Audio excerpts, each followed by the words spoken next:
PPV base models. For a while, the formula for them has been take out all the tech,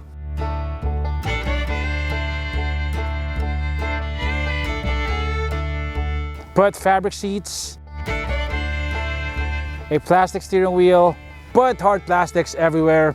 So the buyer will always be reminded that if he spent a bit more, he could get a much better model. That was before the Ford Everest Trend. Ford is rewriting the formula in the segment. This is a base model that's better equipped than some of the mid-range models of its competitors. In this video, we'll do a full review. We'll talk about what you're getting, what you're not getting, and how much better it is than the competition. So, is it worth your money? Let's find out.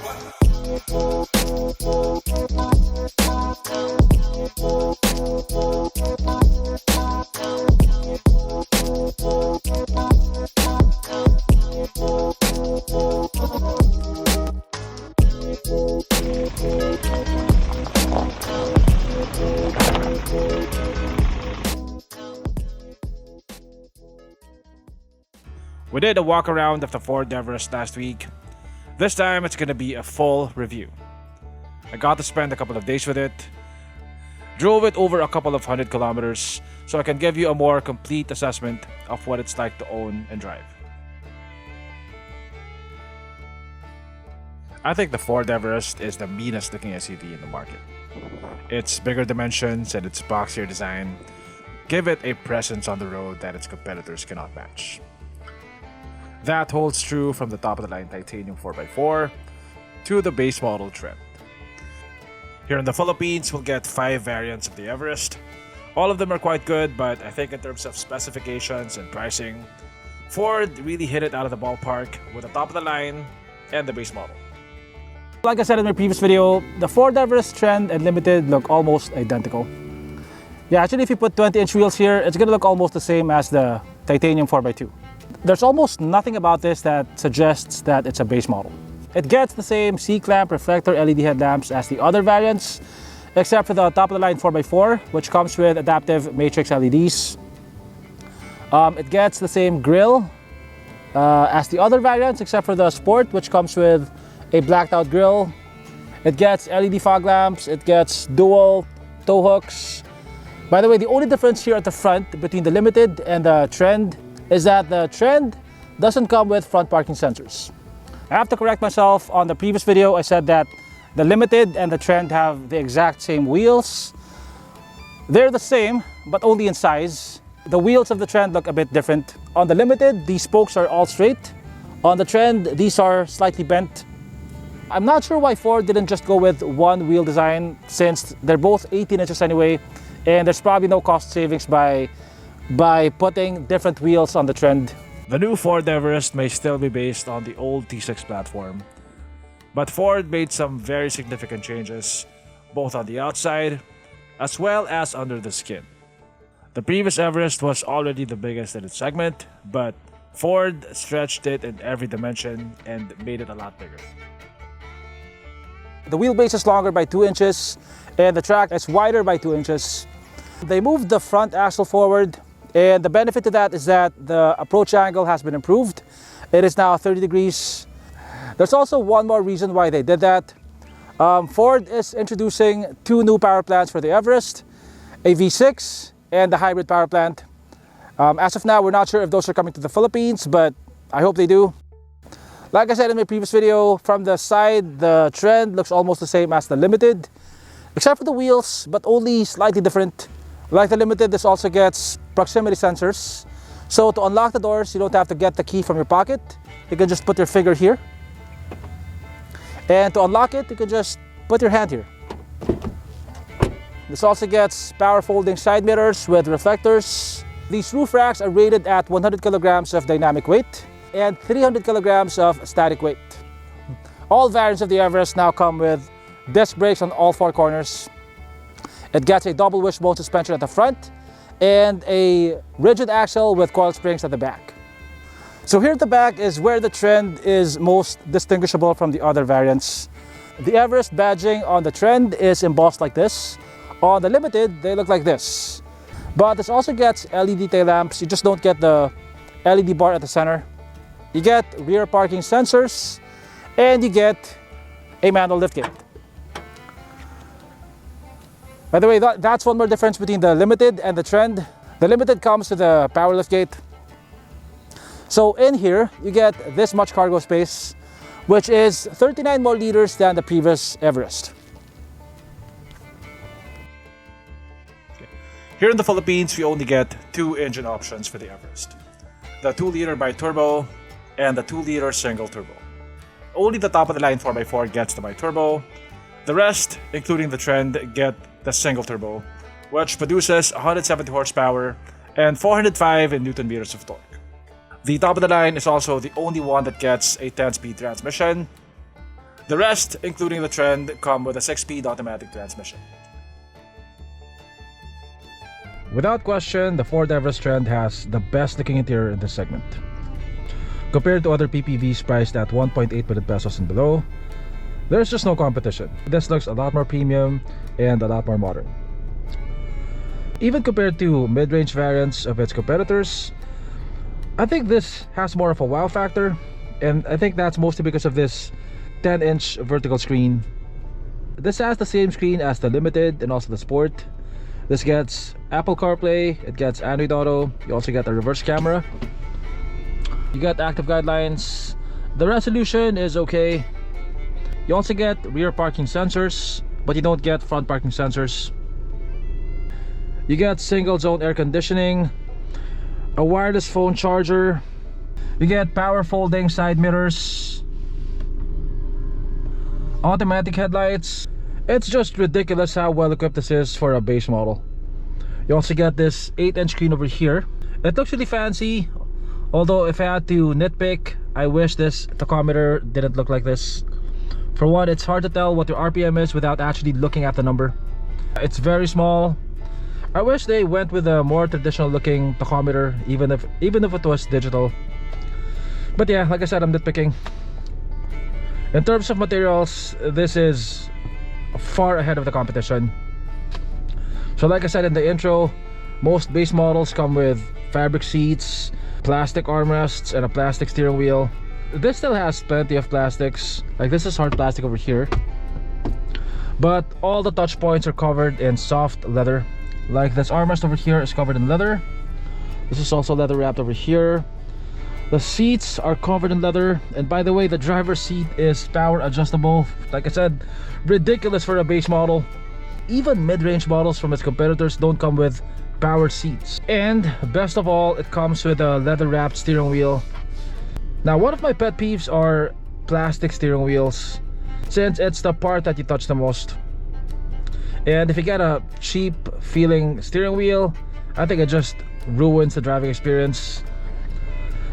This looks and feels a lot more premium than the steering wheels of its competitors. You also get cruise control, by the way, which you don't get on most of its competitors. You get an electronic parking brake, but you don't get auto hold. Now, to access auto hold, you'll have to go to driver assistance, and that's where you'll find it. Now, initially I wasn't a fan of this because to turn it on or off, you'll have to go through the menus. But Ford did something here that's different, which I will talk about later. 2 glove boxes over here. You get 4 cup holders, 1 over here, 1 on that side, and 2 down here. You get plenty of storage underneath the armrest. You also get 1 12-volt outlet. You have 2 buttons over here. This is for turning off traction control. This one is for the different drive modes. Oh my god, you get different drive modes. I'm just finding out about this now. You have normal, you have eco, you have tow, you have slippery. I can confidently say that this is the best variant under 2 million pesos in this segment. You also get eyewear storage over here. Yeah, very, very impressive. By the way, the steering wheel is tilt and telescopic. Here at the back, you get 1 12-volt outlet. You get a fan speed knob. Your air con vents are on the roof over here and also over there. You get a foldable armrest with 2 cup holders. And I like how this armrest is almost the same height as that armrest.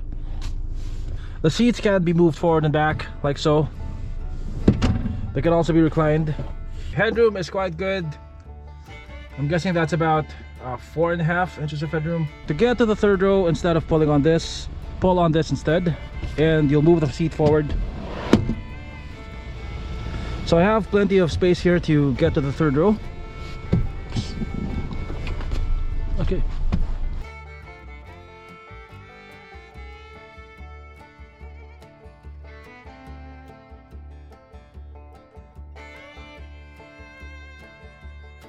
In this position, I have a bit of knee room.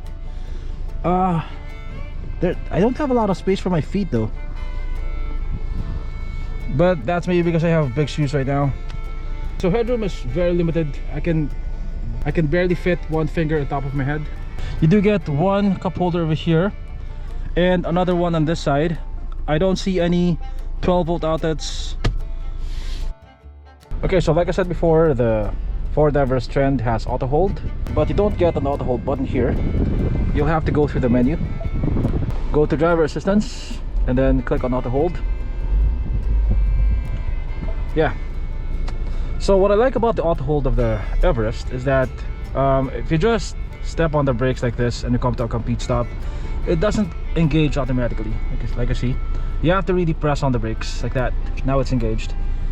So it still requires conscious effort to activate it, which is good, since if you don't want it activated, like if you're in Gitgitan traffic and you have to move right away, you don't have to turn off the auto hold function. You can just choose not to step on the brakes fully, and it's like having auto hold disabled.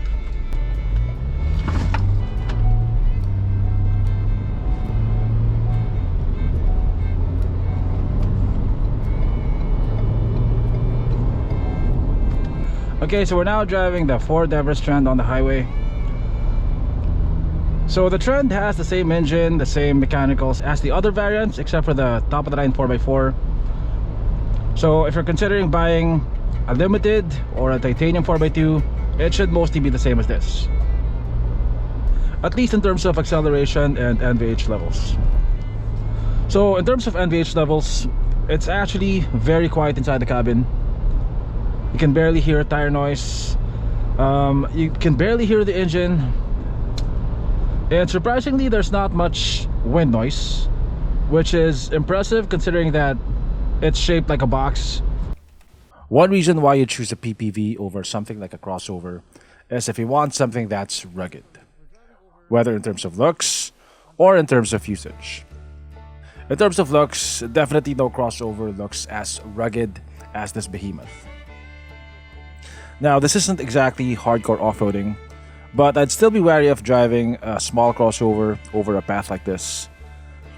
Now, the Everest Trend is not a 4x4, but knowing that you're in a truck-based platform with big tires and a bit of underbody protection gives you the confidence to drive over surfaces where you wouldn't normally take a crossover.